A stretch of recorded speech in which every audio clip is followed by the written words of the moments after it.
the man who dreamed beyond ruin. Have you ever met someone whose eyes seemed to be looking at a world no one else could see? I once heard a story about someone like that. He wasn't the loudest in the room. In fact, he was often the quietest, sitting in a corner, sketching, scribbling, as if the real world was just a quiet background to something far more alive in his mind. He grew up with very little, dusty streets, hand-me-down clothes, and dreams too big for the kitchen table he drew them on. And yet, he kept dreaming. What stayed with me wasn't just what he built, but everything he lost, and how he kept going anyway. You see, he failed. Not once, not twice. He was betrayed, left with nothing, laughed at for being unrealistic, for dreaming too big. And still, he didn't stop. Because in his darkest moments, he began to light something, not just for himself, but for millions of others who would one day walk into his dream. A world born not from money or luck, but from quiet persistence and a boundless imagination.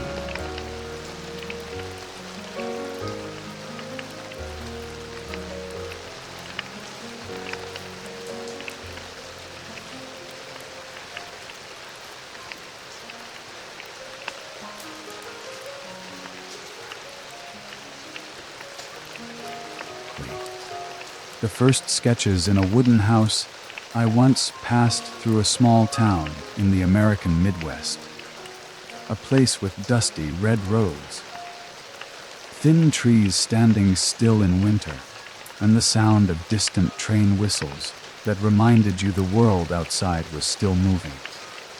There, in a modest wooden house with a tin roof that sang gently in the rain, a boy grew up, with curious eyes and fingers always smudged with pencil marks. His family had little. A quiet, stern father, a soft, spoken mother who kept warmth in their tiny kitchen with toasted bread and silent belief. There were many siblings, so privacy was rare. And yet, that boy always found a space of his own, behind the house, in piles of dry hay, or tucked in the corner of an old, scratched school desk. He drew whenever he could. On the backs of newspapers, on the inside of old shoeboxes, even on brown wrapping paper his mother used for sandwiches. No one taught him how to draw. No one thought it mattered much. But once, his mother paused quietly behind him, watching. And in that small, still moment, she nodded softly, as if she knew something was blooming, something the world had yet to notice. Each morning before school, the boy helped deliver newspapers. In the freezing cold, his hands turned red from the snow, and still, in one pocket, he kept a little notebook where he'd jot down strange little ideas that came to him in the silence. One day, he spotted a tiny mouse in the barn, small, lively, and bright-eyed.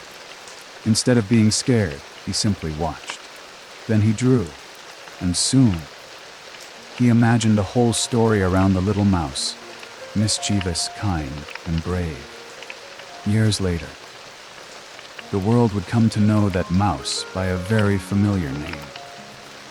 But at the time, it was just a quiet friend, living only in his worn, folded sketchbook.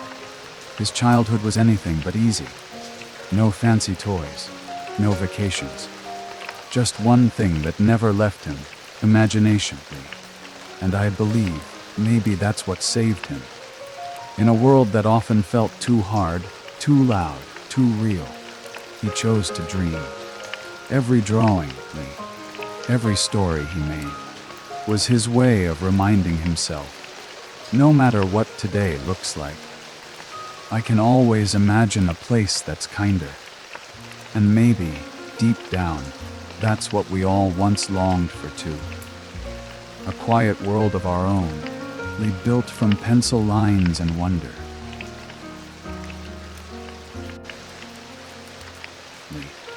When the real world started saying no, someone once said, "Dreams are beautiful until you bring them into the real world." And I think that was true for him.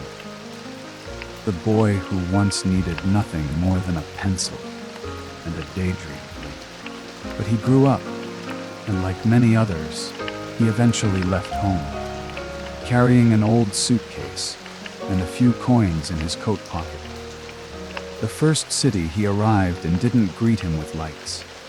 It greeted him with silence, with cold winds and colder stares, with closed doors and the quiet sighs of those who had once dreamed and given up. He looked for work, knocked on doors, offered his drawings, funny little characters, strange little stories that only he could see. They laughed.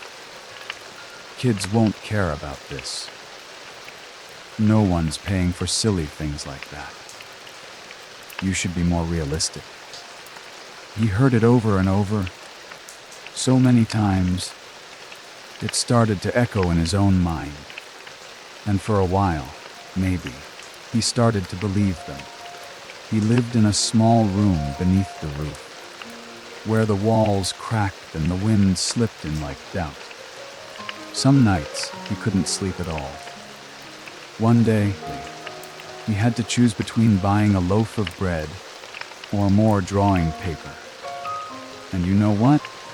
He chose the paper, because even with an empty stomach, his hands still wanted to draw. Even when his hope wavered, his eyes still held that quiet fire. Then came the moment that almost broke him. He had been working for a small company, unpaid but hopeful, drawing short animations, pouring everything he had into each frame. And when the first project was finally finished, he smiled, for the first time in weeks. But they took everything. They kept the rights, kept the character he had created from nothing. And they told him, plainly, "You have nothing here." Just one sentence, but it felt like being soaked through in a storm you never saw coming. He walked out of that office with nothing again. No money, no characters, no one left who believed in him, only his hands, and the quiet need to keep drawing. People say, at some point everyone stops trying. But he didn't, and I don't know why. Maybe because he had once seen something the world hadn't seen yet. Or maybe he simply believed that if they could take his first dream, he could always make another, one even bigger. And so, in the middle of loss and doubt, he boarded a night train, leaving the city behind, carrying his disappointment, and a new sketch tucked inside his coat, a new character, a trembling hope, one more beginning in a world that kept saying no.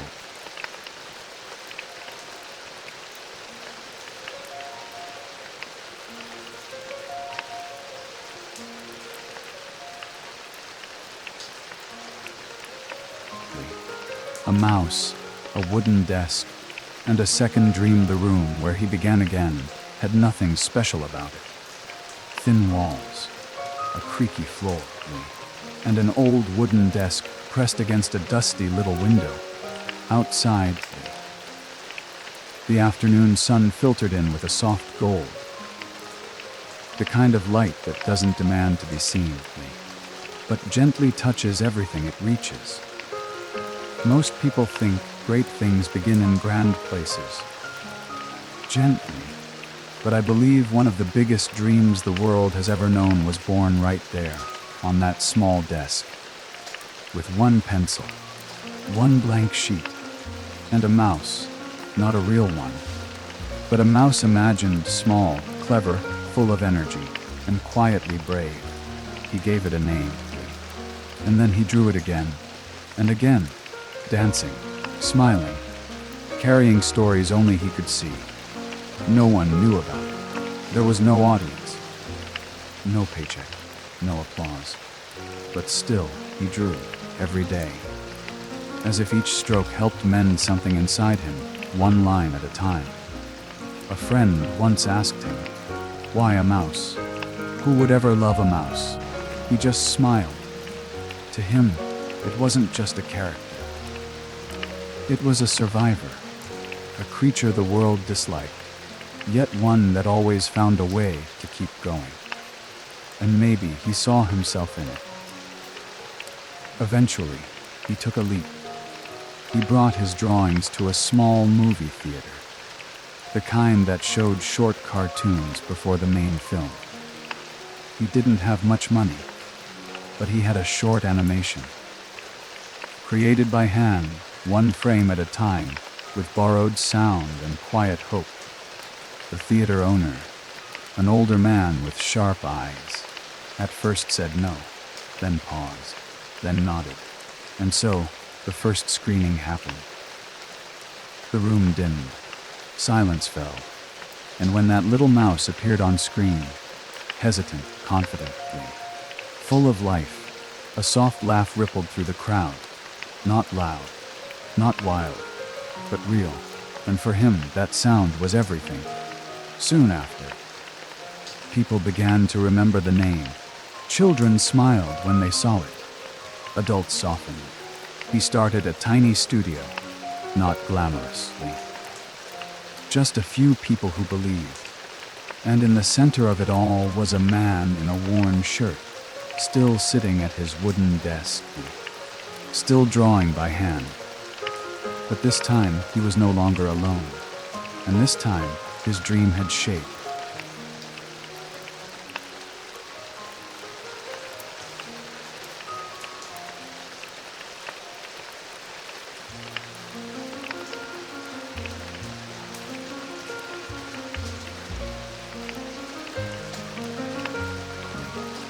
When imagination found its color, I've always believed that every dream carries its own rhythm.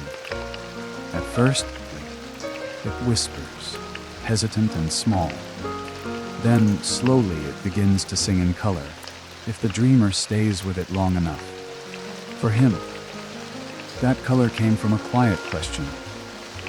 Why should cartoons be only black and white? At the time, color films were still rare. Technology was uncertain. Costs were high. Everyone told him to stay safe. Keep making short, funny sketches. Stick to what worked. But he didn't want to stop at laughter. He wanted to tell a real story. To create a world that, once people entered, they could forget everything else. And so, he chose to do what no one had done before. A full-length animated film, in color, with music, and with feeling. People laughed. No one's paying to watch fairy tales for an hour. Adults won't care. Kids will fall asleep. You're risking everything. But still, he did it. He rewrote the script through sleepless nights. With his small team, they drew hundreds of thousands of frames, by hand. Every motion, every glance, every moment, crafted with care, trimmed and tuned like a lullaby. It was a story about a girl, a poisoned apple, and a love that needed no words. To him, it was the first real fairy tale on screen. On the night of the premiere, he sat quietly in the very back, heart pounding, outside. It had started to rain. Inside, the theater was still. As the lights dimmed and the first colored image flickered onto the screen, you could feel the air shift. People smiled, then fell silent. Some cried. No one left their seat. And when the music faded and the film ended, the audience stood and clapped and clapped. It lasted a long time. I think in that moment, he understood something. He wasn't just making cartoons. He was touching something within people. That tender part that still wanted to believe in wonder. From then on, he didn't just draw with pencil. He drew with light, with music, and with something else too. Something quiet and invisible, but deeply human. More films followed, each with its own rhythm, its own soul. A baby elephant with ears too big who learned to fly, a deer lost in the woods, a lion cub learning how to become a king.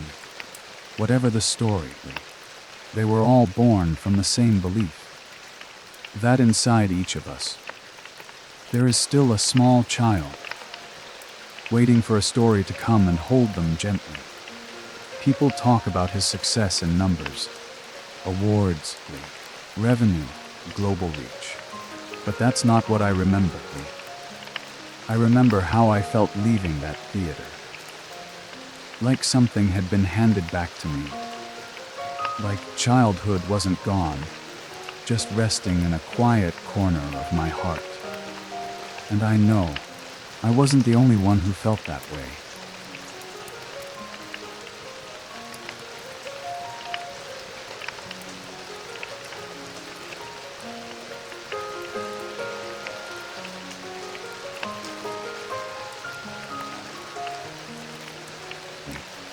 The years no one saw, and the cost of a dream. People often see the peak and forget the climb.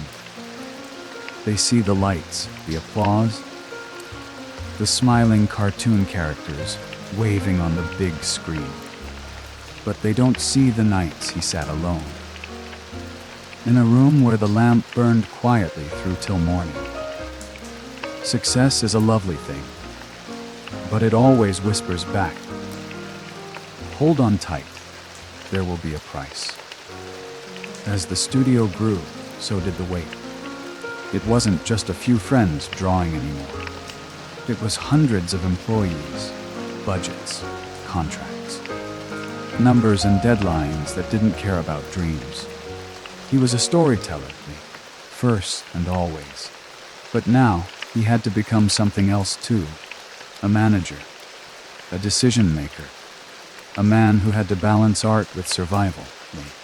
Some days, he didn't draw at all. The hands that once held pencils now held pens for signing papers.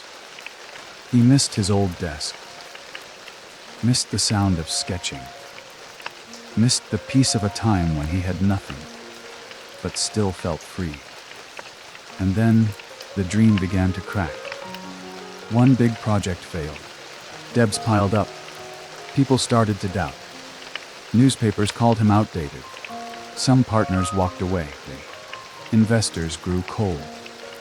And in the quiet of the night, with the city asleep and rain tapping gently on the roof, he sat, alone again. No applause, no praise, just stacks of crossed-out plans and the weary look in the eyes of the woman who had always stood beside him. Someone once recalled a meeting, tense, crowded, voices raised over costs and cuts, and he, sitting quietly by the window, said softly, I just wanted to make a place where children could feel happy, and adults could remember how to dream. That didn't fix the finances, but it reminded everyone he hadn't forgotten who he was.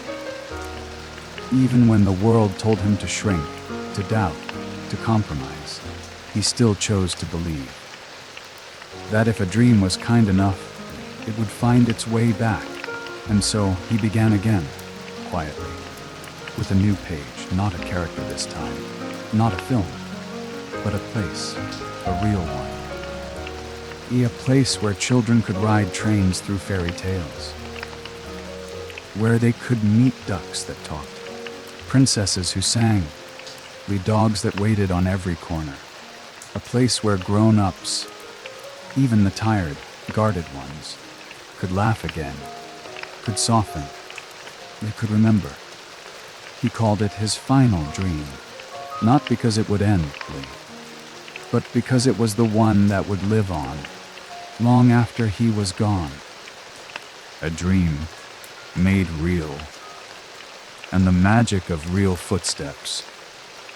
I still remember what it felt like the first time I stepped into that place.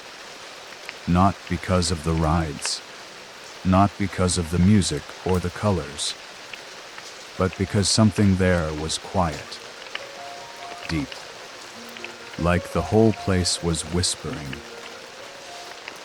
Welcome back to the part of you that still believes. People call it a theme park, but to him, it was the biggest dream he ever had. A dream you could walk through, touch with your hands, and carry home in your heart. Every blade of grass, every wall, every sound was placed with intention. Nothing was random, nothing too small for his attention. He once said, "I don't want to build just a place where people come to be entertained.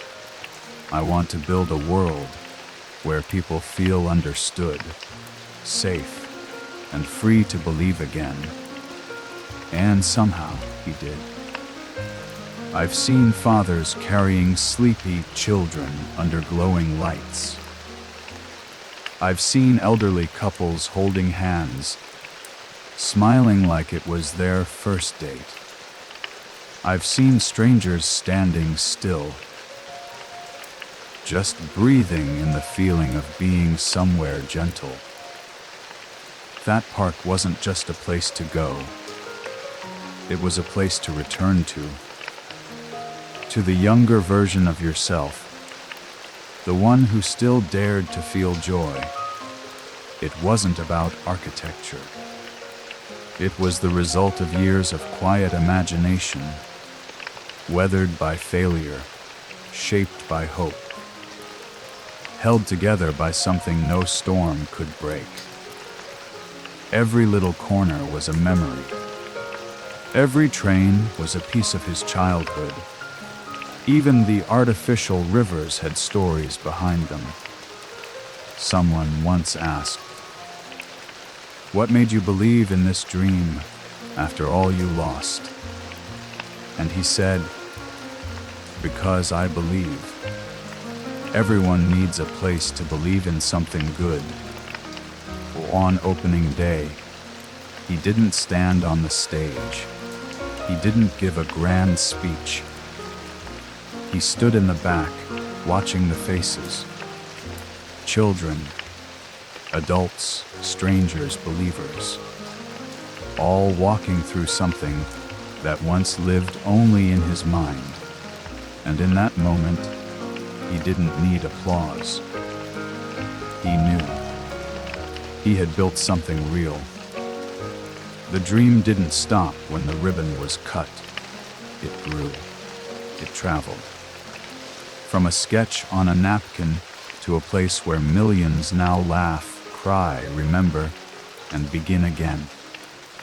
I once saw a little boy sitting alone on a bench there, arms wrapped around a stuffed animal, eyes wide under strings of gentle lights. He didn't say anything, but in his face was a story. And I knew the dream was still alive, in people who had never met him, who didn't know his name, but who could still feel his heart.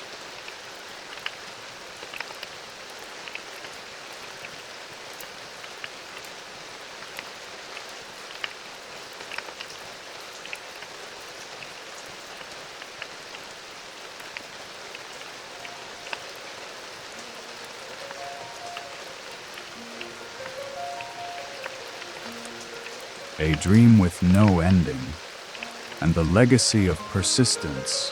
People often ask, when a dreamer is gone, what remains? I think about that question every time I walk past the quiet trees in that place. The place where each day countless people walk together, hand in hand, eyes full of light, or simply in silence, looking for a little peace. He's no longer here. One morning, the news spread softly, as gentle as the way he had lived. No headlines, no spectacle. Just he was gone. But the dream stayed. Perhaps the most beautiful part of a dreamer's life is not what they achieve while they're alive. It's what they leave behind when their voice has gone quiet. In his case, it wasn't just a part, not just films, not just beloved characters that became icons.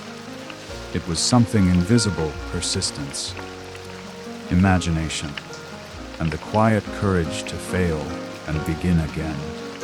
Hundreds, maybe thousands of people had crossed paths with him. In hallways, during meetings, or walking through the studio's backlots. And they all remembered the same things: a listening gaze, a gentle smile, and a quiet phrase that made them want to believe in themselves just a little more. A young woman once said, "If he hadn't built that world, I might have forgotten how to dream." And a boy whispered once, "I grew up in the dark," but his films were like tiny lights, leading me through. No one knows how many lives he touched. But every time you see a child, eyes wide in front of a screen, laughing with a mouse that talks, or an adult, relaxing their shoulders, smiling softly at a song they thought they'd forgotten, you'll know his dream is still alive. And maybe the most magical part, it's not his dream anymore. Now, it belongs to all of us. If you asked him at the very end, was it worth it? He might have smiled, not said a word, because he didn't just draw worlds. He helped the world redraw itself with hope, with kindness, and with an imagination that never ran out.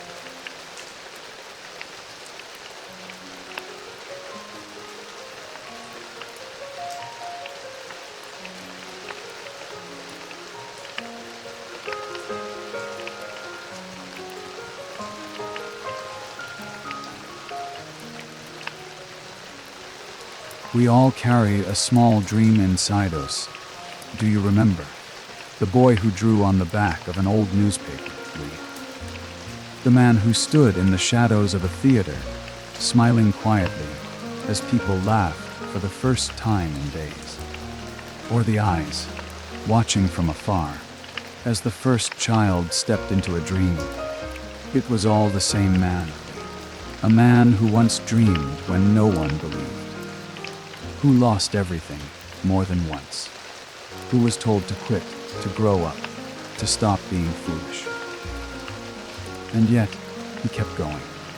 He built something that wasn't just successful, but meaningful. Not just for himself, but for all of us. I think we all carry a piece of him. A tiny part inside us that still hopes, even when the world gets loud. Even when life feels heavy. Even when we're the only ones who believe in what we see. Maybe it's an idea, a feeling, a small, trembling dream that hasn't taken shape yet. But it's there. And as long as you hold on to it, you're still dreaming. Tonight's story wasn't just about someone who changed the world. It was about how the world is quietly shaped by people who dare to imagine more. People who fall and rise again. People who give the world their gentleness instead of their anger. And in doing so, They leave behind a trail for us to follow. If you're lying there in the dark tonight, wondering if what you're carrying is worth it, wondering if it matters at all, remember, someone else once asked the same question. And because he kept going, millions of people now believe in a little more light. Thank you for staying all the way through. Not everyone stays for the whole dream. But if you're still here, something inside you still believes.